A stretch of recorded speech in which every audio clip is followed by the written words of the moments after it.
Round 3 of Shamkir Chess 2015 saw the encounter between Fabiano Caruana with the white pieces and Magnus Carlsen. They've had some great games over the last couple of years.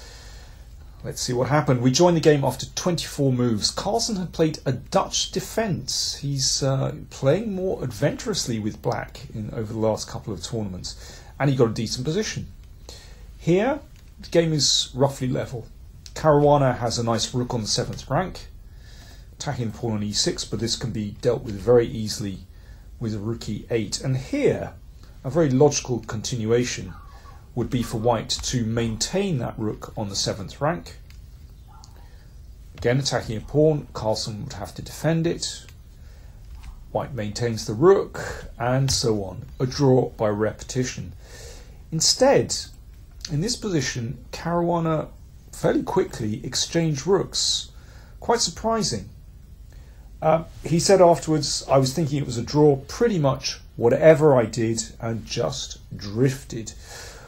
Here, white has to be a little bit careful because his minor piece, the bishop, is a little bit worse than that knight. It's rather blocked in. Now, white should still be okay here, but you have to play a little bit more precisely. I mean, one idea would be to open up the diagonal for that bishop. Caruana played rook a1, not a bad move, and then brought the bishop back to f1.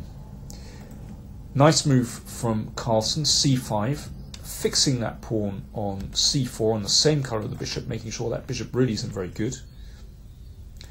And here, rook a6 looks like a decent try for white. If you're short of time, it's hard to play a move like this because you have to calculate variations such as this, where suddenly the black rook activates, and if, for example, black can get in on f2, then that could be winning, but white can always exchange rooks here.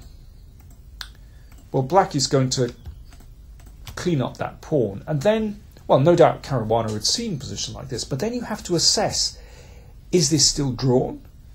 Black has the better minor piece. Should he go in for this? Should white go in for this? Hard to judge when you're short of time. This probably should be a draw, but white has to be careful. So Caruana played it safe. He didn't commit, and this is how he drifted. Again, you could play rook a6 here, but just brought the rook back, and suddenly things get tricky because Carlsen is able to force a rook and pawn endgame. Of course, white has to take that because the knight would have taken the pawn on e5 otherwise. And this is difficult. This pawn on f3 makes life very unpleasant for white. Of course, the rook can't move at the moment because of the back rank trick. So Caruana plays h3 to give his king some luft. h5. Well, if Carlsen can support that pawn with g4, that would be very nice, really squashing in white's king. It's still problematic if white activates with rook a6, because then the rook would come down, and rook f1. And if white defends passively, this actually could be very unpleasant.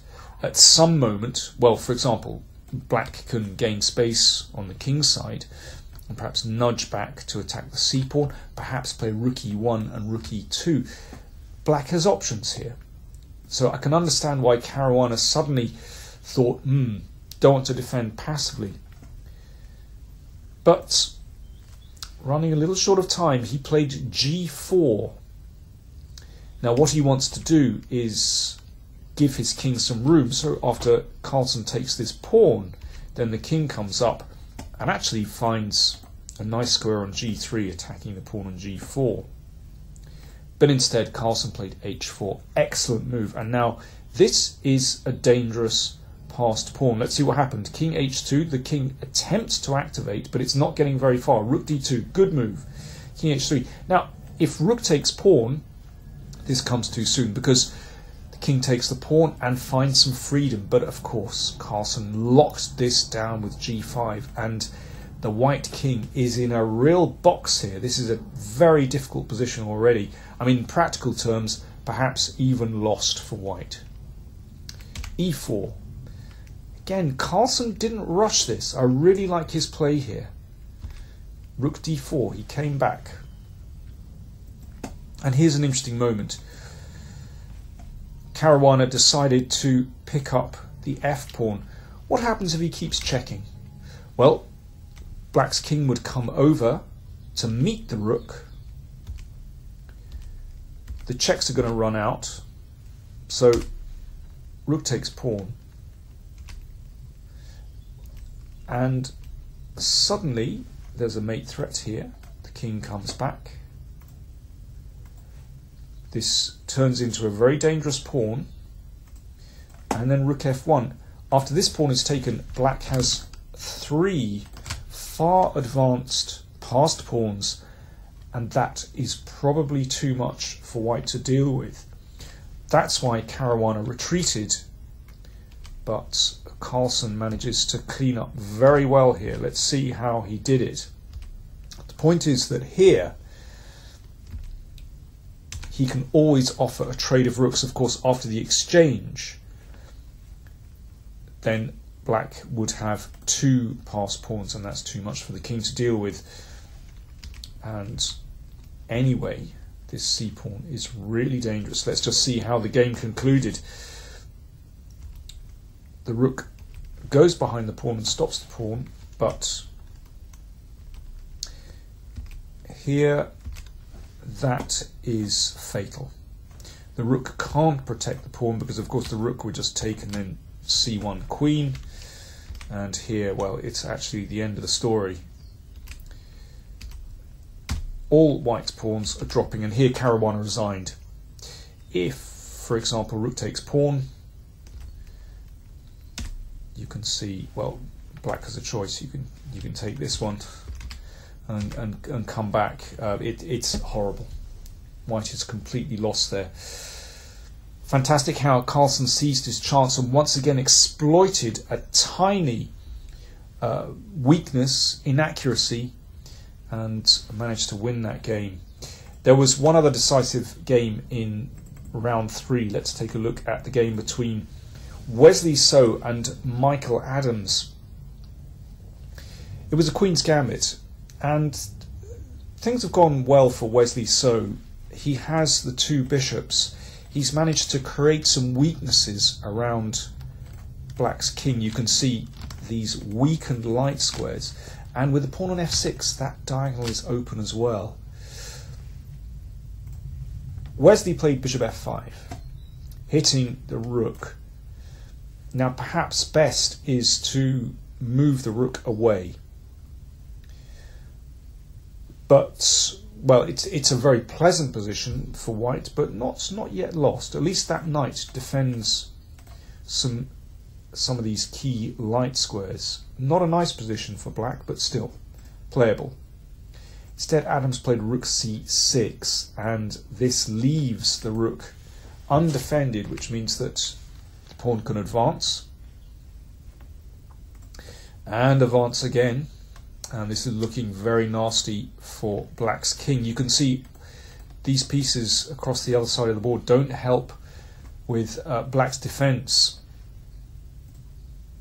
Queen b3 is very unpleasant with a nasty pin. I mean, perhaps best here is king h8 to get out of this pin, but still loads of pressure on the d-pawn. Adams blundered here. Queen c5. This is now lost. Knight e4, excellent move, exploiting this pin,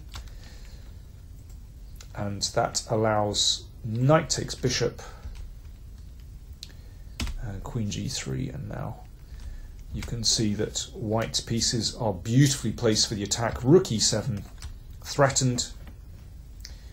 Adams defends with queen b4, but